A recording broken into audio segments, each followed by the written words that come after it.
Bismillahirrahmanirrahim. Assalamualaikum dan selamat sejahtera. Hari ini cikgu akan membincangkan bersama-sama dengan kamu buku aktiviti sains tahun 2, unit 3, tajuk manusia, muka surat 13 hingga 20. Harap semuanya bersedia. Okey, kita akan pergi muka surat yang pertama, iaitu muka surat 13 ya, pembiakan manusia. Perhatikan gambar, kemudian isi tempat kosong dengan jawapan yang betul. Okey, kalau tengok gambar ni setiap satu persatu, mula-mula ibu dengan ayah berdua saja, kemudian dapat awak lah seorang kemudian awak pun dah besar sedikit. Kemudian setahun kemudian awak dapat adik pula. Okey, jadi bagaimanakah manusia membiak? Okey, manusia membiak dengan cara melahirkan anak. Okey, membiak dengan cara melahirkan anak. Dekat sini ada tulis ibu kandang baru melahirkan anak. Jadi cara pembiakan manusia, adalah melahirkan anak. Je betul-betul melahirkan,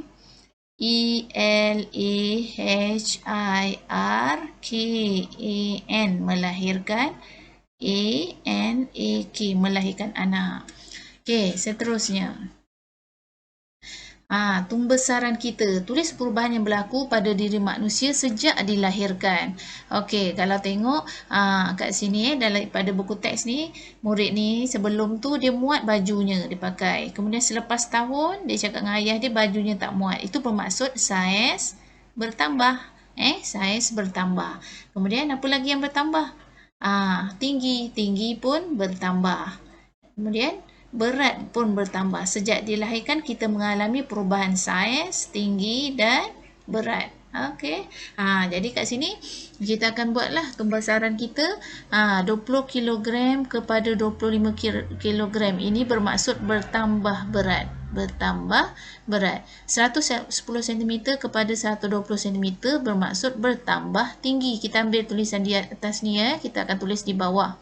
Baju saiz S, kemudian kita bertukar kepada baju saiz M. Bermaksud apa? Bertambah saiz. Okey. Pembesaran Kugen. Okey, mula-mula 2 tahun, kemudian 6 tahun makin besar sedikit, 8 tahun.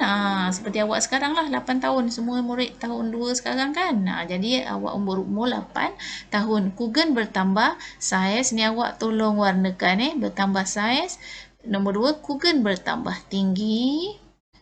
Ketiga, Kugen bertambah berat.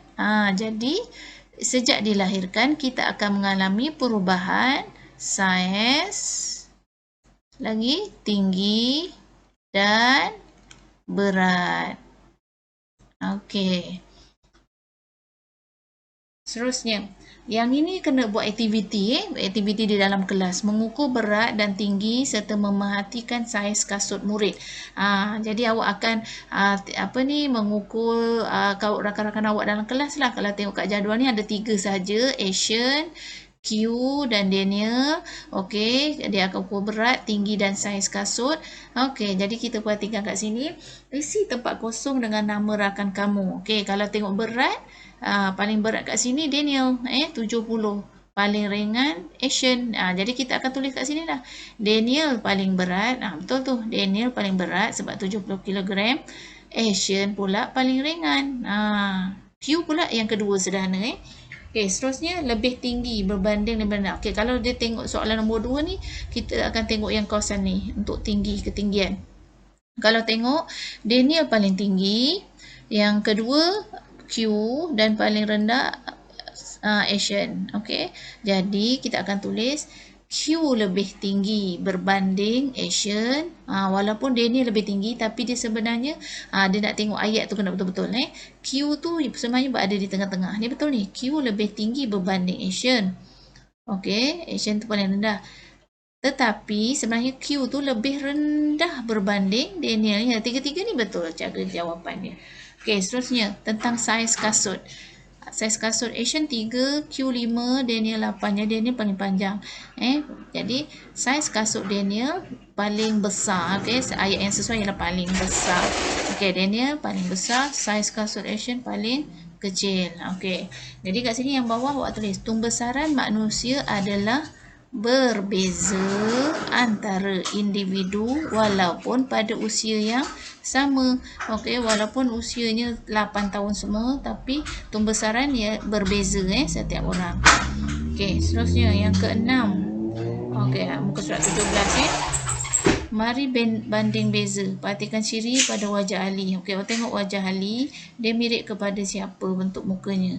Okey, jenis rambut. Jenis rambut, dia ikut, kalau tengok rambut kat sini, dia ikut rambut ibu. Okey, betul, ikut ibu. Bentuk mata, nampak macam dia ke atas sikit kan? Betul, serupa macam bentuk ibu juga. Bentuk telinga, ya, bentuk telinganya bentuk bapa. Bentuk hidungnya serupa bentuk datuk. Bentuk muka dia macam tajam sikit kan di dagu. Sama bentuk ibu dia. Kemudian bentuk mulutnya nipis sedikit seperti neneknya. Jadi kalau kita nak tulis kat sini, bentuk telinga Ali diwarisi daripada bapanya. Bentuk mukanya menyerupai bentuk muka ibunya. Bentuk hidungnya diwarisi daripada datuknya. Okey, senang kan? Okey, kita akan sambung muka surat 18, ciri-ciri keluarga Mei-ling. Okey, kita tengok dekat sini warna iris mata Mei-ling coklat. Okey, warna kulitnya cerah. Jadi, kita tengok dia mengikut siapa? Okey, warna iris mata coklat ikut neneknya. Okey, warna kulitnya cerah. Kalau ikut nenek sangat cerah. Warna datuk pun warna kulitnya cerah. Warna bapa pun cerah. Okey, dia boleh kita katakan ikut datuk dan bapa lah. Right. Jadi sekarang kita tengok yang mana kita nak warnakan. Warnakan ciri-ciri yang diwarisi oleh Mei-ling. Warnakan Mei-ling mempunyai jenis rambut keriting. Ya betul, tengok rambut dia rambut dia keriting kan. Sama macam rambut ibu dia, diwarisi daripada ibu. Jadi warnakan kat sini keriting dan diwarisi daripada ibu. Yang lain semua rambutnya tak keriting kecuali ibu dan Mei-ling. Warna iris mata Mei-ling serupa dengan neneknya. Tadi kita cakap warna dia coklat kan. Jadi iris matanya sama warna ikut warna nenek. Okey, warna kulit Mei-ling cerah seperti kat sini ada 3 je pilihan, ibu, bapa dan nenek. Kalau ada datuk kita pilih datuk, tapi oleh kerana ada bapa jadi kita pilih bapa. Okey, warna kulit Mei-ling cerah seperti bapanya. Okey, jadi kat sini anak mewarisi ciri daripada ibu, bapa atau mana satu jawapannya? Keturunannya itu. Okey, tengok dekat buku teks ni iris mata Kanang ni sama dengan mata bapa Kanang. Okey, jadi Kanang ni mewarisi warna iris mata bapanya. Warna iris mata adalah satu ciri yang diwarisi daripada ibu, bapa dan keturunan. Ciri ini dikenali sebagai pewarisan. Okey, jadi awak kena inilah tulis betul-betul anak mewarisi ciri daripada ibu, bapa atau keturunannya. Okey, seterusnya. Baik, sesuaikan jenis rambut yang diwarisi mengikut keturunan masing-masing. Ini mudah je lah. Kita tengok dekat rambut yang mana yang sama macam ibu dia. Helen ikut rambut ibu. Sandra ikut okey, yang macam Helen ni sebabnya rambut dia rambut lurus lurus panjang hitam. Kalau Sandra ni macam ikan mayang sedikit. Jadi dia ikut neneknya. Danish pula keriting ikut bapanya. Ni mudah sangat ni. Okey, sesuaikan saja. Okey, seterusnya. Baik, ini muka surat yang terakhir iaitu muka surat 20. Apakah ciri-ciri yang saya warisi? Tampakkan gambar kamu pada ruang yang disediakan. Tandakan pada ciri yang kamu warisi sama ada daripada ibu, bapa atau keturunan.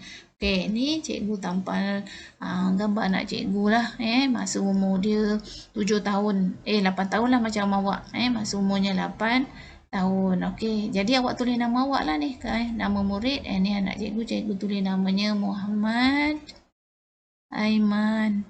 Okey, sekarang Muhammad Aiman dah umur 19 tahun ni masa dia kecil. Jadi jenis rambutnya rambut ikut bapa lurus. Okey, untuk muka ikut muka cikgu. Bentuk telinganya ikut bapa.